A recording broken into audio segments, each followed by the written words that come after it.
everybody, and welcome to our favorites. That's right, ladies and gentlemen, we are going through each of our top 10 greatest movies of all time. Favorite movies. Oh, right. Sorry, yeah. For each of our favorite movies of all time. But then again, if it's your favorite, therefore it should be the greatest. Yes, Smart you're little You have something to say, Jared? friend. But yeah, so we are on to my number 6, I think. I was gonna say 7. I just had it and I lost it. I think this is my 6th of. No, I think Is this, yeah, I think this is 6. It's 6. It is 6. I think 7 was Inglourious Everyone Basterds. watching is like, what? How do you not know? I had to reload the page. Well, I also come on. If you're new here, I forget everything, and Jared needs to keep records of everything. So that's why I took it. Regardless. And They Jake's make here such to a call cute us out. couple. That's. Oh. You're supposed to go under. Yeah, why didn't you do rocket power? Yeah. That's what that was supposed to be. Woogie woogie. Put my arm up and he's just going. Ah! Okay, let's get back. We watched Sing Street. Which we've talked about on this podcast before. We have. And now I can actually talk about it because I've actually seen it. It's funny how when we actually watch the movies, we have stuff to say. It helps a lot more. It does. So it's a deeper cut. It's a small movie from. I'm gonna get this. He's going to get it so wrong. 2017. You're close. 16. I was gonna say 16, and I changed my mind. I was right. So it's a smaller movie from 2016 that should have won all the Academy Oscars for soundtrack and stuff, but the idiots behind this movie did not. What do you do for Campaign. Is that Dickey's bias coming out right there? Yes, it absolutely is. I remember hearing about that. Are you telling me? First off, if you haven't seen this movie yet, please go watch it. We're going to talk about this in open spoilers and then come back. Because I don't know if you know this from the commercials or anything now, but the best song of this movie, Drive It Like You Stole It. No. Absolute. No. No? That's not your. Uh-uh. What's your guys' favorite? Up. Both of you both think Up. That is the most brilliant song on that album. It is both musically and lyrically. I think all of the and it comes back later in the movie. And it does come back later in the movie. And it's still good when he's just playing it by himself. Going up. But I was going to say, I still think... What's rule number 1? Oh, Dickey does not sing. Should we let up on this one because it's a musical and I it's don't one think of we his have a choice. favorites? He's going to do it anyway. I am totally going to do this because fair. Drive It Like You Stole It is an absolute banger, if you allow me. Wow. Oh, what's he going to do? Oh, he's going to do it like you stole it. Maybe this is a dream. You can be anything. Jared, maybe this is a dream, just like in the movie when it was. Gotta grab the wheel and own it. That is a fun scene. It's It such is. a That's good scene. one of the better scenes. The one priest guy doing the cartwheel made me lose it again. It really threw me off when his brother came into the frame and is the one that pulls the dude with the knife off of him. Yeah. I was like, why does it? Oh, I get. Okay. That's it's so like Because I think I thought it was real at first. that's the thing is you think it's so real. That's what apart from Drive Like a Soul should have won the Academy Award for Best Song of the Year. The reason why I think I love this it should have. What won that year? La La Land, City of Stars, which it should have been Audition. Oh, that was against La La Land. It wasn't gonna win. Oh, But they gave it to City of Stars. It should have been the Audition song because that was also nominated. And that's the one that makes me happy. But that's later. That actually is La La Land is in fact my next pick. Yeah. But back to Sing Street, that's the other reason why I think it just holds so high in my mind is because it just it's all about hope at the end of the day and all about just keeping your dreams and never letting your dreams go and always moving towards them. Except the only reason that he formed the band was to get a girl. Yeah. Mm-hmm. So could you call that his dreams? No, she is his dream. She is his dream girl. The band is just another good thing that came as a result. Except he abandoned them when he got the girl. They didn't abandon them. They told him to go. They told him to go. They wanted him Edmund to go. told him to go. Yeah, he's like, go, and then Bring get it- us that record deal, and we'll follow you. Get us out of here. That's Yeah. why, because they can't all go. Yeah. Made more sense this second time. Okay. First time I was like, he's just leaving them? And this time it's like, oh, okay, I get it. They can't all afford to go, so he's going to go and get the record deal and then get them out of there. Mm-hmm. We'll see if that happens or if the boat capsizes when they go by the big cruiser.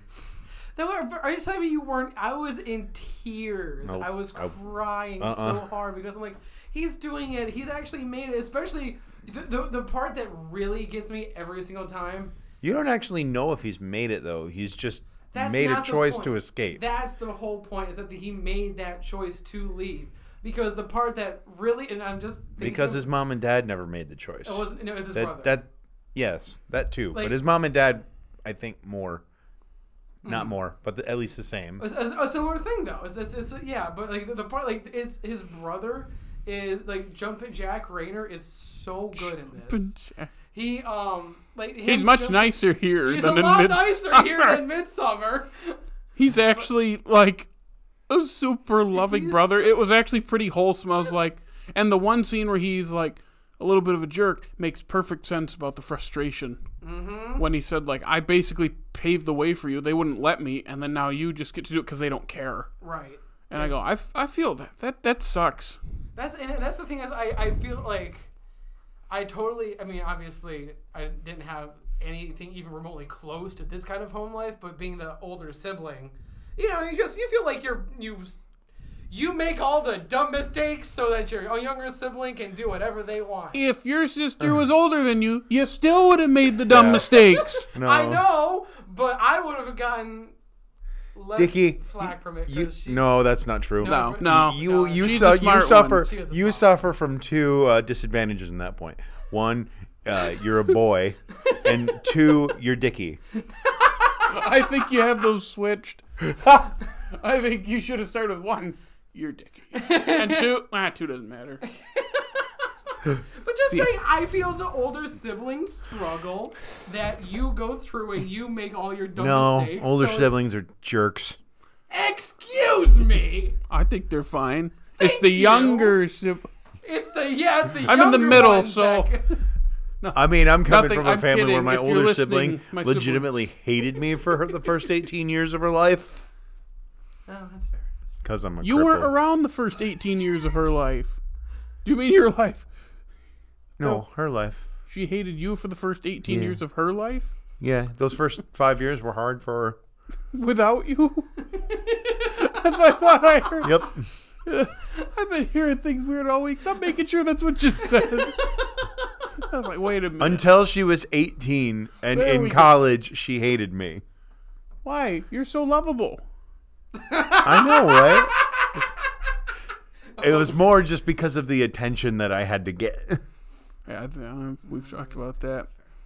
But going back, To the movie. yeah, there were so many moments because I was thinking, like, isn't there a moment where he's like mean to him? And I was watching, like, no, it's just that one frustration scene. He's actually a very supportive brother. It's that scene where And then their parents are fighting and they all just start dancing.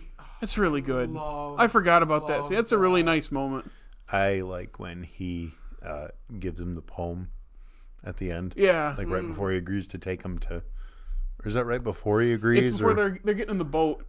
They get out of the car. He's like, Oh, that's I right. wrote He this was... down. Maybe set some music to it sometime. He's like, yeah, sure. And so the brother is kind of vicariously living on through... Yeah. Yeah, that's What is his name? I'm blanking on his name. The only one I know is Emin and apparently Connor. Rafina.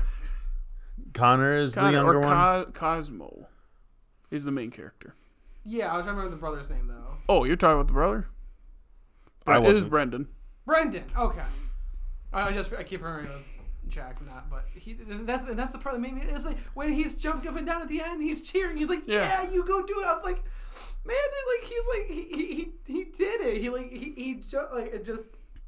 Are you crying? I'm thinking about it. Like I'm welling up again. It's just a really, really good moment. All right. We're like Sap Street now. Oh my Just over there gosh. crying, like a little baby. The sniff even. Here you go. Thank you. I should have just pulled it away and made him cry again. Okay. Anyway. So, What? wait a minute. Is this because your sibling's more successful than you? Because I feel that too. Maybe a little bit. Maybe a little bit. That's what this is all about. This is your insecurities. It's my insecurities too. Are you with us or are you just going to support us? I'm here for you, buddy. All right. Yeah. Welcome to Insecure off Slate Media. So the entire time I was watching this, I was thinking about another movie called Once, which is a similar movie, and Same director. That's the one that I haven't seen from him. I kept going, why does this feel so familiar? It's because it's the same director. Mm-hmm. Personally, I like Once more. Have you ever seen Begin Again? No. That's his. That's got Mark Ruffalo and the other girl in it. Keira Knightley? Yes. Yeah, Keira Knightley, Adam Levine is in it too. That's right. Who has a song at the end of this movie? That took me out, man. I was true. like, the rest of this is 80s. What is Adam Levine doing here? What is this? He was alive in the 80s. He was alive in the 80s. I have wonder if maybe they still had like a working relationship after working on Begin Again, that they just like, hey Adam, come Maybe he sing wrote a song for Begin Again that they just never used or released, and they're like, oh yeah, you don't have to do any work for this. This fits. I think there's a song from Begin Again that got nominated for the Oscar, and it was like written by Stars, maybe? It might be. It was written by the bald guy from New Radicals. You remember that guy? He's the one that wrote "You Get What You Give." Okay, yeah. Yeah, that guy. I think he wrote that for that movie. That's really neat. Yeah, I don't remember his name. He's the bald guy. It's like something Alexander James something or I can't remember. Yeah, Begin Again. Is it? No, that's the name of the movie. The song at the end. Here now or something or Go now. Yeah. I like the song. Just in the moment, I was like, Adam Levine's voice. this is just weird. It's like, wait, why are we hearing him? In Jake's head, it's spliced in our images of Adam Levine's greased up body from the Super Bowl halftime. No, show. you're not joking here. Oh, I'm so It's like, sorry. oh, they go overweight. Nope, that's his. There's nipple. a reason I call him a greasy human being. It's more than just that, but He was a mechanic. yeah, That's a certain type of mechanic. But okay, back to the movie. I think the other thing that I absolutely adore is the whole. Obviously, it just comes from '80s rock and the whole sticking it to the man, and him like. You think that's only that's from more 80s of like rock? a '60s and '70s thing. I guess isn't it's it? just rock in general. It is. But That's just That's more of a punk thing. yeah, but just everything like against the preacher and like the song of the end, Brown Shoes, where they brought out like the preacher masks. I live for. I love those kind of like I was talking for School of Rock as well, so a similar fashion. I just love that. It's just sticking it to the old guys. Oh man, Dickey, you're gonna hate me. I watched this movie 15 years too late. I am too old. As much of a boomer as I'm going to sound like, I am too old to have this movie connect and speak to me. It's hard for him to connect to 15-year-old high schoolers writing music anymore. I mean, yeah, but yes, I was watching this going, if I would have seen this around 2016, even then it might have been a little bit too late, but around the time it came out, it probably would have gotten to me. And this is a good movie. I'm not saying it's not a good movie. Yeah. This is just a him preference that's thing. totally fair. The anti-establishment song I did not see as anti-establishment. I was just like, they're talking about the policy that they didn't like.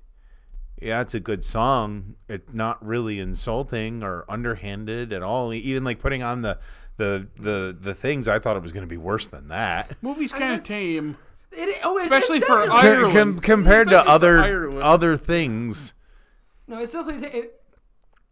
And is like, this rated R? No. Okay, I didn't think so. Yeah, it seems like that's the other reason. Well, I get like it being tame is maybe it could have gained a little bit more juice if it was less tame. Oh, that's where to put it. But that specific moment, I just don't think it was that underhanded, and I don't think it was that where everything. People want to be, they go, yeah! And it's and like... it's not. It's just kind of a good, fun little song. It's a good song. Like, don't get me wrong, it's a good song. There's not really a bad song except for Riddle of the Model. Red Amato. I am happy they turned that from bad song to rest of them are going to be good. Well, again, and that also was their very first song. I also will note that the scene that I connected with the most was when they were practicing in Emmons' living room, and the mom walks in and gives them tea or hot chocolate, and she starts dancing. I'm like, yeah, that's about where I'm at right now. Is that Up? No. No. What song is it? It's not Beautiful Sea. I can picture it was after Beautiful Sea. It might have been Up, but the faster version. The Up seems like the right timing as far as the movie goes for that. But yeah, but not the acoustic. It was the that's the actual recording. Yeah. Other than that, it was a fine movie. It's that whole thing of I would have loved this when I was younger. Yeah. The whole thing that I go back to is that it makes, just because I am older now and still watching this, it still reminds me what it was like to want to, like, back in high school to write songs to get girls, because, like, that's such a cliche thing. I mean, you have written songs and we have heard them before. I won't say any more, but I will. I am so glad you didn't continue. Actually, no, I'm actually mad. I want more of that. We want the bubble wrap. I have the bubble wrap on my phone. I can break it out if you want. I can just go into my notes right now and find this bubble wrap. I'm not going to my grocery list for the next day. No, I gotta go find bubbles. There we go. Do you want? No. Are you sure? Are we not gonna do the bubble wrap? No. All right, it's a beautiful wrap, but no, it is. I want more of it in my life. So, but that's what I'm going back to. Is like, I remember those feelings, especially like early high school. And I think we're all playing an instrument. So I don't know. We played the instrument. Oh my god. He plays an instrument. But still, I remember like playing. It's like it's fun. Like, oh, I want to go play my guitar and go get all the girls. And like, it's just it's a silly thing. Those two things: play guitar and get all the girls. Which one of those things happened? You're so funny. But like I said, that was the dream. That was the dream when I was. I'm a bassist, Dickey. It's basically just me and the bass. Yeah. I like my bass quite a bit, though. So. It's the same as my bass. Yes. Well, the same as my first bass. Second bass. It's also my second bass. Hey! That means I'm going to spend a bunch of money on a new bass when I'm... How old are you? 36. 36! Are you gonna I'm okay with that. Except I got it when I was 35, so... Are you 35. as good as the basses from Duran Duran? Are you asking me or him? Either. I would say you probably are. I would not say I am. Because the jury is still out on... if he was going to do the whole James line, Taylor. James Taylor. You mean John Taylor? I tried to do the line, but I can't remember. Is that where you got that mantra from? Probably, yeah. I don't know. I do like James Taylor better than anything Duran Duran ever did. What? You don't like Duran Duran? No! It's like sticking toothpaste up your nose. What? Okay, what? Do you not understand that we don't like the 80s? 80s pop makes me want to jump off a building. So the first half... These songs are based off of 80s songs. But the first half of this movie made me want to stop watching it. Oh my god! It's not bad. Actually, I would say that the first half of this movie is the weakest half. Ay. When you have to listen to him learning to sing, yeah. But I didn't mind that because everyone has to kind of find how they do it. And I appreciated the progression. I just 80s makes me want to... I did appreciate all of the different costumes he showed up in at school. Every time we see him walking into the school and he has like a different hairdo going the frosted bangs were ugly. He looked like because they were bovine. They were the only here forward. Yeah, it was ugly. He didn't deserve to get the makeup washed out. That was pretty brutal. That was a brutal. But the hair looked bad in that part. The rest of it's fine. But I know a movie that Dickey would probably really connect with then. Oh. Once. Because it's like it's like older this if he fails. I want to watch it really bad because that's the one John Carney movie that I haven't seen yet. I'd let you borrow it, but I want to get it back before. Oh my gosh. Yes. Yeah. I was gonna say. What's that? I don't remember. I was just trying to move on. Yeah, I was thinking it's similar to Jake's whole things. The movie Logan's Run from the 70s. Mm-hmm. I remember wanting to watch it in high school. My friends and I were going on this big pre-Star Wars sci-fi kick. And we never got around to it. And I watched it like 3 years ago for the first time, in my mid-20s. And I'm sitting there watching. I'm going, it's got a lot of cool things. It's got a lot of things that, would have been interesting. I would have loved this in high school. It's that same feeling of, it's just not the same anymore, And I can understand how you feel, where it's like, I kind of do it, because it's different. This movie didn't exist when you were in high school. The other one, I could have watched, so it's different in that aspect. But I was watching going, I'm upset, because I like this. I would have loved this if I saw it earlier, but I didn't. Hot take. I don't like Logan's Run. You don't like Logan's Run? I don't know. It didn't click with me. Again, I like it. I don't love it. Again, if I saw it in high school, I probably would be in love with it. But hey, if I saw this in 2010, 2012, probably would love it. This too. Sing Street, that is.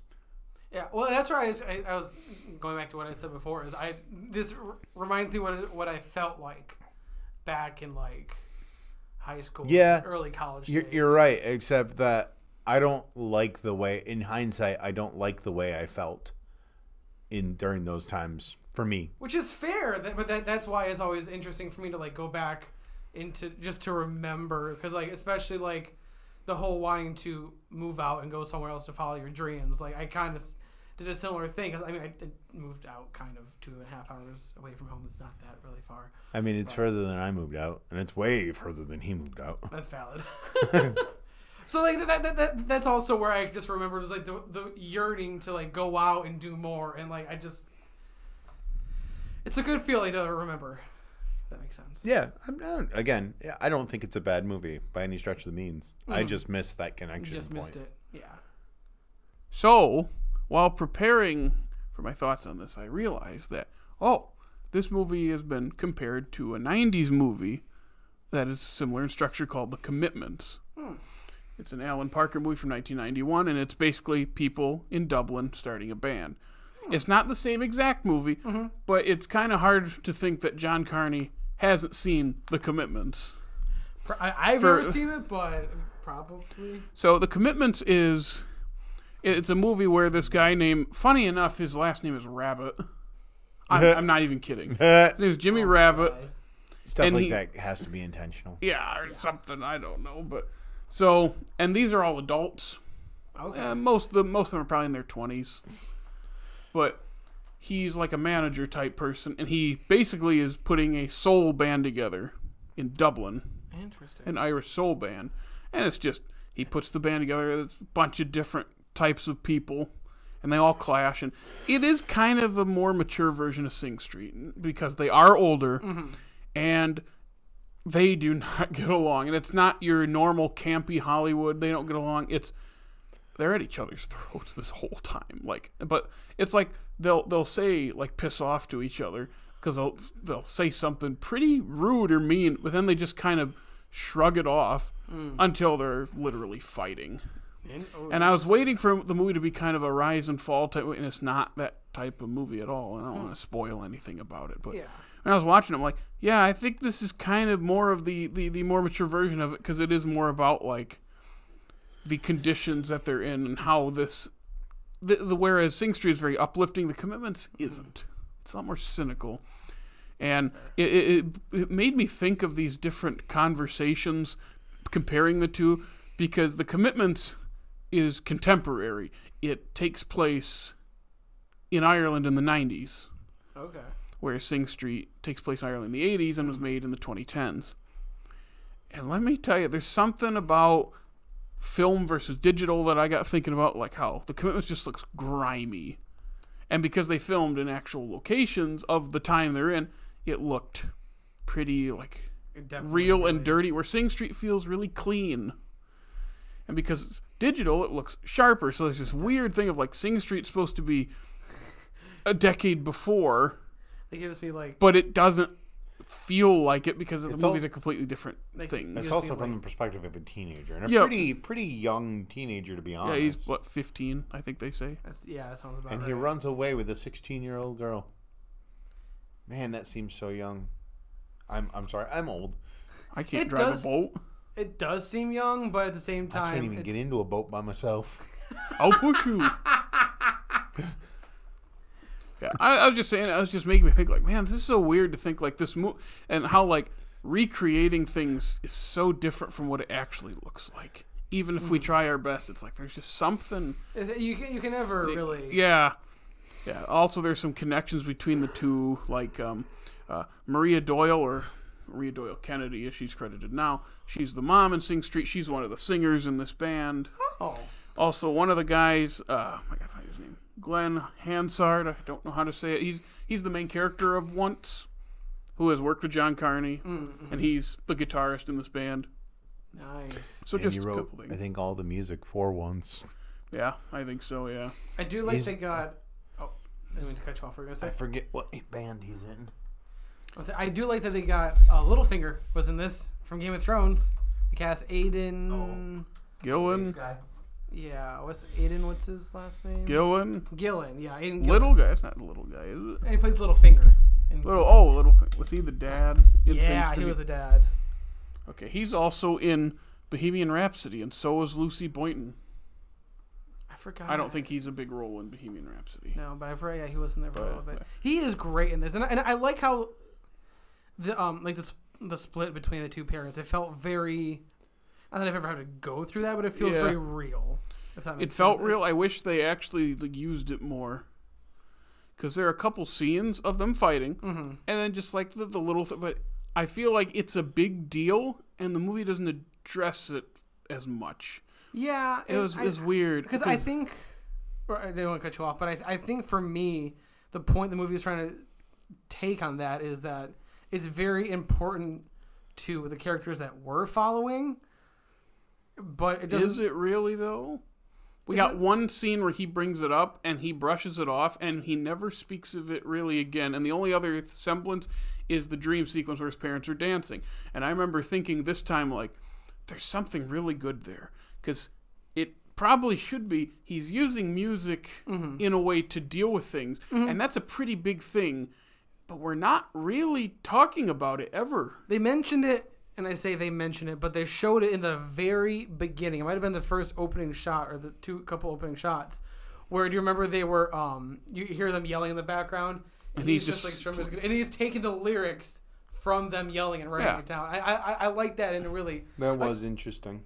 And again, I know it didn't really do much else with him specifically taking that situation, but I think just from the beginning, it kind of, at least for me, that was enough to say, okay, so this is kind of where he's taking his lyrics from. And then it's interesting because now that I'm working through my head, he started taking lyrics from that, and then he changed and he started, the lyrics in his head came were more towards just trying to get a girl. So I kind of like that shift. That shift, yeah, it shows that he's not focusing on the sadness of his parents breaking up, and instead of looking forward to trying to get Rafina.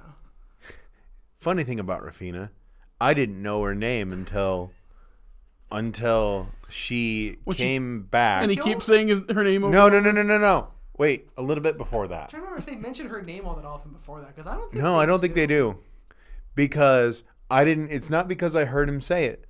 No, whole movie I didn't realize it, and then I watch with subtitles on so I can read and I like that. know what everybody says. The only reason I know it is because for some reason at about 3/4 of the way through the movie it says Rafina : and I go, who the f is Rafina? And then I go, oh. Wait a second, that's who that. Oh. When she shows up in Bohemian Rhapsody, and I go, oh, that's the Sing Street girl. Yeah. And I read, oh, she and Rami Malek are a thing. And I go, how old is she? I didn't. And I look up, she's older than me. Wow. She does not look it. No, she's like 6 months older than me. Oh, wow. Still does not look at. I know. How old were you in 2016? 22. I'm trying to work back the. Oh, there you go. That would mean you were 21, Dickie. Yep, thank you. Math is hard for me. It was just weird. Like, what? Oh. And she did a great job in this movie, especially when like she came back and was trying to play it off. Oh, I'm her sister. I'm not. And I was like, it's one of those things that it's real, but it annoys me. It's like that's not like out of character, and that's fine for the movie. I hate this. It makes me so incredibly because like when it's like getting caught in a lie kind of like feeling, and it's just so that just hits. So like, oh, I feel awkward. Cringe, teenage cringe. That's how you know it's effective, because when you're like, that's right, it's we like, do act like that sometimes. Would you assess this as feeling more like a late 90s, early 2000s movie? It's kind of got that optimism to it, doesn't it? That pre-9/11 optimism. Yeah. That's why I like it so much, Jake. Maybe. I don't know. I just realized about that. You were talking about how old Rafina was, the actress, and I thought, to me, this really feels like a 90s movie. It's very, like I said, I said it. In the way it's shot, too. The way, and it's the optimism. I just like that it ends on such a high note. I feel like we don't get a lot of, like, purely optimistic movies anymore because just everything is just so down in the dumps, and so they want it to be too real nowadays. Hey. Or I think just there's nothing wrong with just a good, fun, happy movie. Especially, and it has to, because it's in this time when unemployment was super high, especially in Ireland. And that's where the Commitments comes back in, because Commitments is just a handful of years later, and it's taking place in when it was filmed. And there's a whole thing about they're all hurting for money, and he has to go on the unemployment line for years, the main character of that. And there's a whole spiel. He has to get his gear from a guy, and he doesn't pay for it. He's telling he's going to pay him back. So it's like they're just barely scraping by. It's like, it's funny how they're so late, because if you're in this time in Ireland, they're both in Dublin too. So it's like, of course, they're going to feel very similar. That's interesting. Yeah, I really want to watch that now. I do wonder if the footage at the beginning of like the news reporter talking about how people are coming to London without any money, I wonder if that's like stock footage, not stock footage. That's a good point. I wonder if it might be. Maybe stock footage. That'd be that. It's probably from the actual time. Archive footage. There we go. Yeah. I also like how they just going back to the brother Brendan. The only time we actually see him out of the house, I think, other than him sitting on the steps, is when he drives them. Yeah. Not true. Not true. Isn't it? We see him in the dance scene. But that's a dream. No, really. Oh, okay. You know what I'm saying? He never leaves that house technically until he asks him to drive him to the port. It makes me wonder if his hair was real, or like the long hair was like real, or like extensions or makeup or something, because his hair is really short in that dance scene. And I'm like, either that was the very first thing that they filmed. You're right. Or I didn't think about that. Well, because it took me a second to recognize that it was him. And it's funny because that would mean that subconsciously the brother knows that the older brother is going to protect him. Oh, because that's what he does in the thing. Yeah, that's definitely what that means. And that's You want to know what's really funny? That's not going to connect to, unfortunately, anybody listening, because we're filming these, but they're going to premiere at very different times. The other thing that we're recording today is our thoughts on Onward. Once again, about brothers. I just think it's interesting that the two things we got are like really about brotherly love and just brotherly bonding. Except this is a good movie. Yeah. There we go. There it is. Well, I was also going to say, like, he has this line to Brendan before he goes to the gig, like, you're going to come play a solo, right? He's like, yeah. And I'm thinking, like, why doesn't he? He's not doing anything else. And then when he doesn't ever, I kind of wanted him to show up at the gig, not even to play, just to come, because he never goes to see him. And I was like, why? They never really address it. Because it's like facing your own dream and watching someone else live it. Mm-hmm. But they don't address that part of it. Because they address him being frustrated, but they that's before the gig too. So it's like, why didn't he just go? I know why, and I don't know if they had to, because I think it's easy to figure out why he didn't go. It's because like you said, Jay, because it's hard to see someone up there playing when it's what you want to do. Also, I really really, really love, like the first time he brings the recording back to his brother of the cover of Rio, and he's like, "This is trash. No one good ever started as a cover band." Always say, shouldn't you keep it? No, this must be destroyed. This must be destroyed. You just start stomping on it. You know, you can record over tapes. Doesn't matter. It's just something like that. I love that idea. It's like, there's a million cover bands out there. Don't be another cover band. Be your own. It's a simple message, but it's a good message. I like it. Oh, when he was breaking those records in his little tantrum, That- I was like, no. There are a few. They don't really break like that though. Not 33s. It still it makes me hurt. Like not many things like make me feel as upset is like when you see him like breaking like something that's very obviously so emotional, like necessary to him. Yeah. When he broke the record, I was like, no, not the records. No. That might be another thing where it just didn't impact me because he threw that, and I was like, "Oh, that's not gonna break." They built them pretty sturdy back in the day. No, like the 33, the LPs, they're flexible. The ones that break are the 78s, the ones that are thick and like glass. No, You could literally break one and kill someone. I don't know that from experience. Yeah, Jake. Erase them from the record, basically. Yes. So funny. Well, you guys have anything else you want to mention about Trying to Street? think. I feel like I did, but I feel like I already mentioned everything. It is also weird that the people on that barge are waving to the people on the minnow boat. They're in the same. They're like, "Hi, we're gonna run you over." Well, because they're also they're in the same boat. No, they're literally not. They're both. They're literally not. They're all going to England. Actually, I think that green boat was going the other way. They're going to Wales, which is part of Great Britain. Yeah. It's not its own country technically, No, but it's kind of separate. I don't know how to. What are you trying to say? That Wales is not its own independent country, but it's also not England. Okay. I am It's just the same with Scotland Yeah, and Northern Ireland. I'm not great with Europe countries, so. You're not great with countries. You're not great. You're not great with geography. We've established That this. is I really know. Long Wait, time ago, we What established. continent is Madagascar a part of?